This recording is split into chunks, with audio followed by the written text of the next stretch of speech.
All right, everybody, welcome back. Let's get ready to deep dive.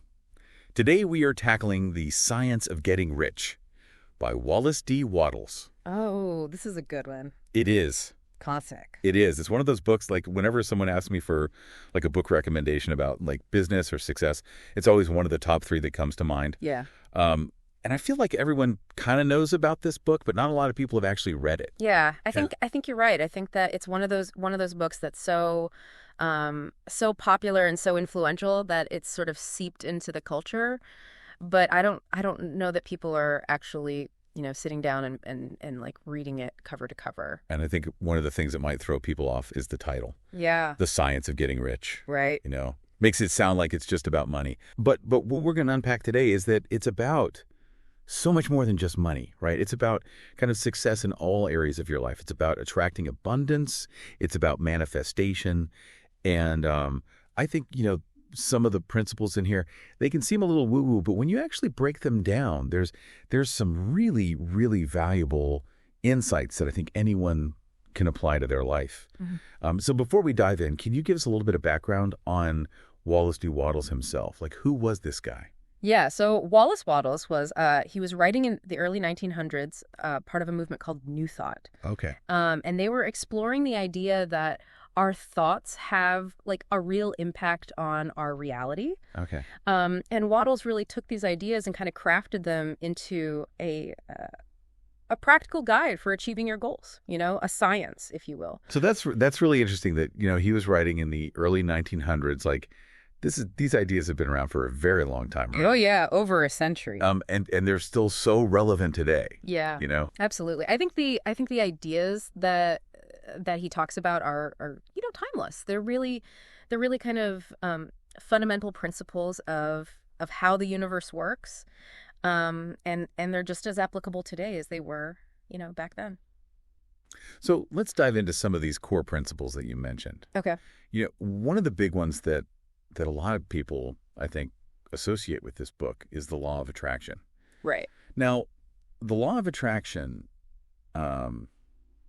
I feel like I've heard a lot of different interpretations of it over the years, right? And sometimes it just feels like, if you just sit there and wish for something hard enough, it'll just like magically appear in your life. So how does Wattles approach the law of attraction? What's his take on it? Yeah, so I think he takes it beyond, like you said, beyond just wishing for something. It's not about sitting on your couch and visualizing, $1 million falling into your lap. Right. He really emphasizes that it's about aligning your thoughts and your actions. It's about creating that clear mental picture of your desired outcome, but also believing it's possible, and then taking concrete steps toward achieving it. Okay, so it's that saying, act as if, right? Exactly. And I remember reading actually like about a study that was done with athletes where they had a group of athletes who were physically practicing, right? Yeah. And then another group of athletes who were just like visualizing their performance. Okay. And the results were that the athletes who were visualizing actually improved just as much as the athletes who were physically practicing. I believe that. I think that makes a lot of sense. Which is so wild. Yeah. It's really cool. But it just goes to show like the power of, where you're focusing your thoughts and your energy and how that starts to shape your reality. Yeah. Wattles would say that's the law of attraction at work. You're focusing your energy, you're focusing your thoughts, and that's going to start to shape, your reality. And speaking of focusing your thoughts, I know that Wattles also puts a huge emphasis on the power of belief. Oh, right? He does. Yeah. And he even says to think what you want to think is to think truth, regardless of appearances. Mm-hmm.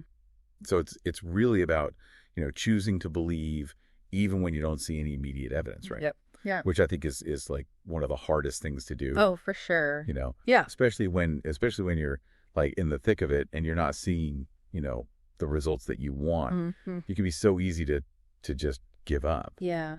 So are there specific techniques, do you think, that Wattles recommends for cultivating that unshakable belief? He does. He talks about, the importance of affirmations, which are basically positive statements that you repeat to yourself to kind of reprogram your subconscious mind. And he also emphasizes the importance of gratitude as a really, really powerful tool for shifting your focus from what you lack to what you already have. Oh, okay. So gratitude isn't just about like feeling good, but Yeah. it's actually a key component to attracting more abundance. Yeah.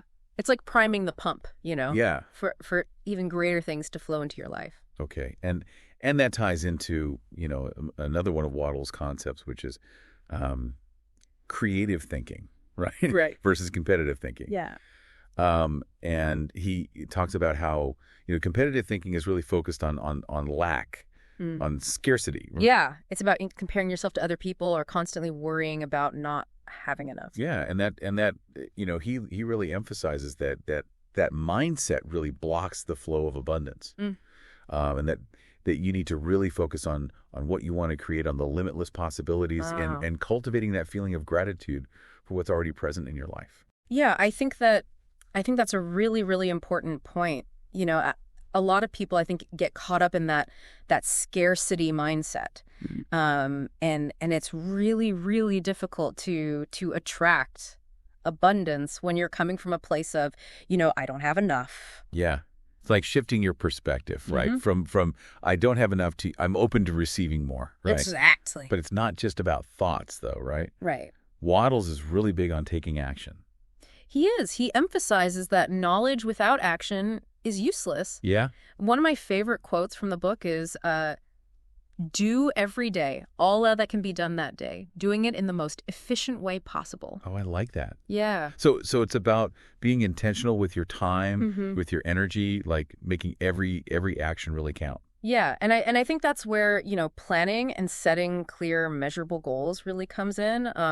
Wattles even suggests, breaking down large goals into smaller, more manageable steps.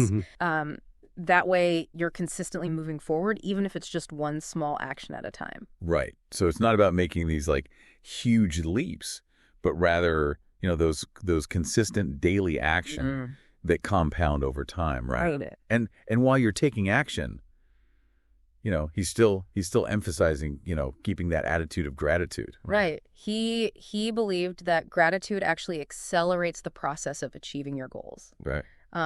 He even suggests a specific technique of visualizing what you're grateful for as already manifesting even more abundance in your life. Oh, I love that. It's like a turbo boost for your manifestations. It's a great way to put it.